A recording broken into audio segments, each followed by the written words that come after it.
हाय viewers, तो चलिए शुरू करते हैं ठीक तुम्हारे पीछे की कहानी संग्रह का छठा भाग, जिसका शीर्षक है माँ। मेरा नाम कोमपल है। बहुत समय तक मुझे इसके मानी नहीं पता थे। एक दिन मेरी माँ मुझे एक पेड़ के पास ले गई और उसमें अभी अभी आए नए कोमल पत्तों को छूने को कहा। बहुत छोटे छोटे हरे रंग में बहुत सा पीला रंग लिए वह अत्यधिक कोमल पत्ते कोमपल कहलाते हैं। मैंने उससे कोमल चीज़ आज तक नहीं छुई थी। माँ ने कहा कि यह तू है। मैंने कहा यह तो बहुत कमज़ोर लगते हैं। उन्होंने कहा कि यह कमज़ोर नहीं है, कोमल है, जो तू है। मैंने उन कोपलों को छूते हुए माँ से कहा था कि अगर यह कोमल से पत्ते मैं हूँ तो यह पेड़ आप हैं। मैं इस बात को बहुत पहले भूल चुका था। कल गांव से सोनी जी का फ़ोन आया था कि तुम्हारी माँ कल रात अचानक चल बसी हैं। कल अंतिम क्रिया कर्म करना पड़ेगा। तुम तुरंत पहुंच जाओ। मैं अपने ऑफिस में बहुत बुरी तरह व्यस्त था। बहुत से काम मुझे निपटाने थे। मैंने सोनी जी के फ़ोन को ठीक है कहकर रख दिया। बहुत देर तक मैं अपने ऑफिस के काम में उलझा रहा। तभी काम करते करते मुझे कुछ खाली खाली सा लगने लगा। मैं बहुत देर तक अपनी डेस्क को देखता रहा। फिर कुछ चीज़ें ढूंढना शुरू कर दिया। मेरे दोस्त ने मुझे देखा और पूछा कि क्या खोज रहा हूँ। मैंने अपने कंधे उचका दिए और फिर खोजने में जुट गया। अचानक मुझे पसीना आने लगा, असामान्य तरीके से बहुत पसीना। मैंने अपने एक दोस्त से पूछा कि देख, मुझे कहीं बुखार तो नहीं है। उसने मेरा माथा छुआ और कहा नहीं। मैंने उससे कहा कि यार, मेरी माँ नहीं रही, और तब उसकी आंखों में मैंने वह देखा जिसे मैं खोज रहा था। फिर मुझसे खड़े रहते नहीं बना। मैं बैठना चाहता था, लेटना चाहता था। मैं बहुत सारे तकिए चाहता था, रजाइयाँ जिसमें गुत्थम गुत्था होकर मैं सो जाऊँ, छिप जाऊँ। मैं माँ की कोख जैसी सुरक्षा ढूंढ रहा था। कुछ देर में मैंने ऑफिस से अपना सामान उठाया और सीधा अपने घर आ गया। मैं सुबह 4 बजे से उठा हुआ हूँ। सुबह कितनी धीमी गति से होती है, इसका अंदाज़ा मुझे आज तक नहीं चला। मैं नहा चुका था, शेव कर चुका था, पूरा सामान बांध चुका था, पर सुबह होने का नाम ही नहीं ले रही थी। अपनी रैक पर रखी किताबों में मेरी निगाह गोरकी की मदर पर पड़ी। अपनी बहुत जवानी के दिनों में मैंने वह किताब पढ़ी थी। किताब ख़त्म करते ही मेरे भीतर एक बहुत ही रिरियाती हुई इच्छा जागी कि काश मेरी माँ भी पेलाग्या नीलोवना की तरह महान माँ होती। मैंने कई दिनों तक अपनी माँ से ठीक से बात नहीं की थी। मुझे लगा था कि उन्होंने मुझे धोखा दिया है। उन्हें महान होना चाहिए था। वह हो सकती थी, फिर क्यों नहीं हुई। आज लगता है कि पेलाग्या नीलोवना से कहीं महान वह माएँ हैं जो बिना किसी आह के एक घर में काम करते हुए पूरी ज़िंदगी गुजार देती हैं। उनकी कोई कहानी हमने नहीं पढ़ी। उन्हें किसी ने कहीं भी दर्ज नहीं किया। वह अपने पति के जर्जर होने और बच्चों से आती खबरों के बीच कहीं अदृश्य सी बूढ़ी होती रहीं। यह हमारी माएँ हैं जिनका जिक्र कहीं नहीं है। मेरी माँ पढ़ी लिखी थी, हमेशा से लिखना चाहती थी। मैं लिखने पढ़ने से कतराता था। माँ ज़बरदस्ती कुछ किताबें मेरे सिरहाने रख दिया करती थी, जिन्हें मैं महज नींद लाने के लिए पढ़ता था। नींद में आधी पढ़ी हुई कहानी अपने बहुत ही अलग विरले अंत खोजने लगती। मेरे सपने उन कहानियों के अंत की कल्पना बन जाते। सुबह माँ को कहानी के बारे में बताता तो आधी कहानी सही होती और आधी मेरे सपने की बात होती।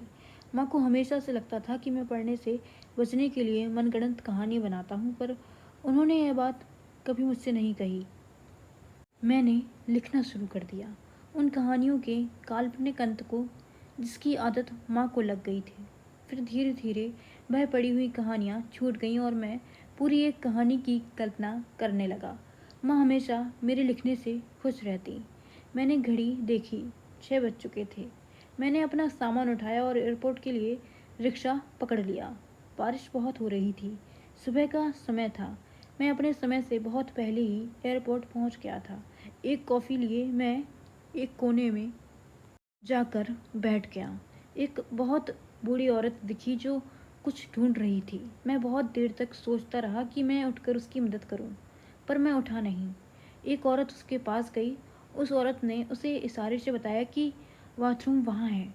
वह बूढ़ी औरत जब धीरे धीरे चलती हुई बाथरूम की तरफ जा रही थी तो मुझे अपनी माँ दिखी। नहीं, वह कभी भी इतनी बूढ़ी नहीं थी, पर वह दिखी। मैंने अपनी कॉफ़ी छोड़ी और उस बूढ़ी औरत की तरफ लपका। मैं जैसे ही उनके पास पहुंचा, वह मुझे देखकर मुस्कुराने लगी। मैंने उनसे कहा, माँ। वह बूढ़ी औरत रुक गई और मुझे आश्चर्य से देखने लगी। मैं फिर ठंडा पड़ चुका था। चुप। वह बूढ़ी औरत कुछ डर गई, जल्दी से मुड़ी और बाथरूम की तरफ जाने लगी। कुछ देर मैंने उन्हें जाते हुए देखा और मैं फिर उनके पीछे हो लिया। ठीक बाथरूम के पास मैंने उन्हें रोक लिया। माँ। वह बूढ़ी औरत कांप रही थी, बहुत डर चुकी थी। अचानक वह मुझे डांटने लगी, मुझे पागल कहकर संबोधित करने लगी। कुछ लोग हमारे पास आ गए, मुझसे कुछ भी कहते नहीं बना। मैं वहीं ठंडा खड़ा रहा। बहुत से लोगों ने मुझे धक्का देकर वहाँ से अलग कर दिया। मैं उस बूढ़ी औरत से क्या कहना चाहता था मुझे नहीं पता। मैं शायद माँ से संवाद चाहता था, जो बहुत पहले बंद हो चुके थे। माँ पिताजी के बारे में ऐसे बात करती थी मानो वह कोई सैनिक हो जिसका काम उन पर पहरा देना हो। पिताजी जब तक जीवित थे उन्होंने माँ पर पहरा दिया। शादी के बाद पिताजी हमेशा घर में ताला लगाकर जाते थे। माँ लिखना चाहती थी, इसलिए घर में पिताजी को जहाँ कहीं भी पेन दिखता वह तोड़ देते। तभी मैं पैदा हुआ और माँ ने पहली बार कोमलता देखी और उन्होंने मेरा नाम कोमल रख दिया। मुझे हमेशा से लगता रहा कि माँ के दो जीवन हैं, एक पिताजी से पहले और एक पिताजी के बाद। पिताजी से पहले का जीवन माँ हमेशा भूल जाना चाहती थी, इसलिए वह उसे सबसे ज़्यादा याद रहता था। पिताजी के बाद का जीवन वह अभी तक जी रही थी। हवाई जहाज़ में बैठते ही मुझे पहली बार अपने वह दिन याद आ गए जब मैं अपने घर की खिड़की से कभी कभी कोई हवाई जहाज़ देख लेता था। माँ इसे अच्छा शगुन मानती थी। वह तुरंत मुझे 1 रुपए का नोट देती और कहती कि जाकर पेड़े ले आ, आज रात प्रसाद के पेड़े खाएंगे। हम बहुत पेड़े नहीं खा पाते थे। शायद हवाई जहाज़ के लिए पेड़े भी इसलिए थे कि वह बहुत कम ही हमारे गांव से गुजरते थे। अगर ज़्यादा गुजरते तो हम पेड़े से बताशे पर उतर आते। इसका मुझे पूरा यकीन था। मेरे बड़े होते होते हमारे गांव से कभी कभी एक दिन में 2 हवाई जहाज़ गुजर जाते। दूसरे हवाई जहाज़ का जिक्र ना तो माँ मुझसे करती और ना मैं माँ से। दूसरे हवाई जहाज़ पर हम दोनों मौन हो जाते और खुद को इधर उधर के कामों में व्यस्त कर लेते, जिससे हम कुछ सुन ही नहीं पा रहे हैं। हम ज़मीन से बहुत ऊपर उड़ रहे थे। तभी मेरे सामने एयर होस्टेस ने खाना रखा। मैंने उसे धन्यवाद कहा। मैंने सुबह से कुछ भी नहीं खाया था, बहुत भूख लगी थी। मैंने जल्दी से खाना खाने की कोशिश की पर कुछ भी मेरे मुंह से नहीं गया। मेरी बगल में एक सज्जन बैठे थे जो बड़ी तल्लीनता के साथ खा रहे थे। वह मुझे न खाता देखकर रुक गए। उन्हें लगा खाने में कुछ खराबी है। मैंने उनकी तरफ ध्यान नहीं दिया और खिड़की के बाहर देखने लगा। छोटे छोटे कुछ गांव मुझे दिखाई दिए। मैं बहुत ध्यान से एक एक घर को देख रहा था। मुझे लगा शायद खिड़की में बैठा हुआ मैं खुद को दिख जाऊंगा। मैं उन पेड़ों का स्वाद अपने मुंह में महसूस कर सकता था। मुझे अचानक सब कुछ धुंधला दिखाई देने लगा।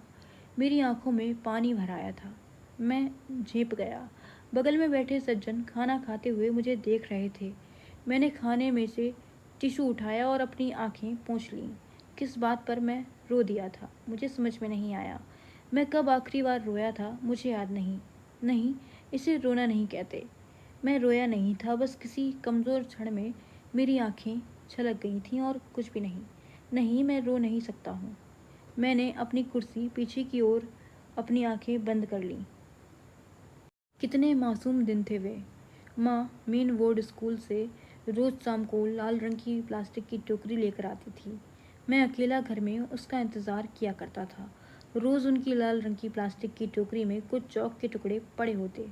वह दिन भर अकेले रहने के इनाम के तौर पर मुझे दे देती। चौक के टुकड़े इनाम थे मेरे अकेलेपन के।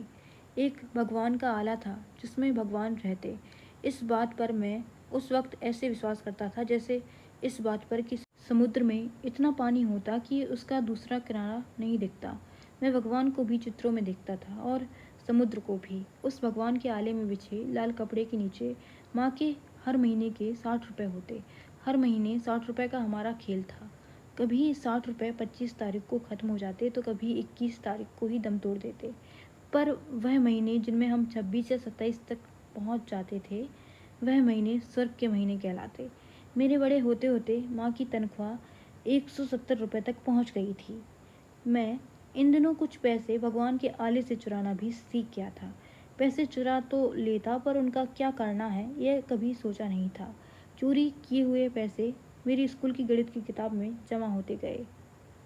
पर घबराहट इतनी ज़्यादा बढ़ती चली गई कि गणित में मैं फ़ेल हो गया। गणित की कॉपी जब भी खोलता उसमें चोरी के पैसे दिख जाते और मैं वहीं उसे उसी वक्त बंद कर देता। फिर एक दिन मैं पंजाब नेशनल बैंक चला गया उन्हें जमा करने, पर मेरा सिर उस बैंक के काउंटर तक ही पहुंचता था। सो हाथ से इशारा करके मैंने एक औरत से कहा कि सुनिए, मेरे पास पैसे हैं, मुझे इस बैंक में जमा करना है, बड़े होने पर मैं आपसे ले लूँगा। उस औरत ने मुझे पहचान लिया और पैसे समेत मेरी पेशी माँ के सामने करा दी। पर माँ ने उस औरत से कहा कि मैंने ही इसे पैसे दिए थे बैंक में जमा करने के लिए। वह औरत मेरी माँ की मूर्खता पर बहुत हंसी थी। मैं उस वक्त भीतर रोया था और शायद वही दिन था जिस दिन से मैंने बड़ा होना शुरू किया था। बड़े होते रहने के अपने दुख थे, जिसमें बूंद बूंद अपनी संवेदनशीलता को कठोर होते देखना और कुछ ना कर पाना एक गिलानी थी। इन सारे दिनों की काई जैसी भीतर जमा होती गई थी, गिलानी जिसको कहा जा सकता है अपने ही बिताए खूबसूरत मासूम दिनों की गिलानी। मैंने लिखना कब छोड़ा था, बहुत गर्मी के दिन थे तब। मुझे पसीना बहुत अच्छी तरह याद है, गर्दन के पीछे रीढ़ की हड्डी से सरकता पसीना। मेरे हाथ में मेरी एकमात्र छपी हुई कहानियों की किताब थी। इस संकलन का नाम था अनकहा। ठीक इस वक्त से कुछ समय पहले मैंने अपना एक अधूरा उपन्यास और बहुत सी बिखरी हुई कविताएं जलाई थी। गर्मी उसी की थी, पसीने की बूंदें जो मेरे गर्दन से नीचे की तरफ सफ़र कर रही थीं, उनका संबंध उस आग से भी था जिनकी आंच अभी भी बाल्टी में धधक रही थी। मैंने ऐसा क्यों किया था? उस दिन मेरी कहानियों की किताब अनकहा का पहला पृष्ठ मेरी गोद में खुला हुआ था और मैं उसमें लिखा हुआ वाक्य पढ़ रहा था, माँ के लिए। Thank you for watching.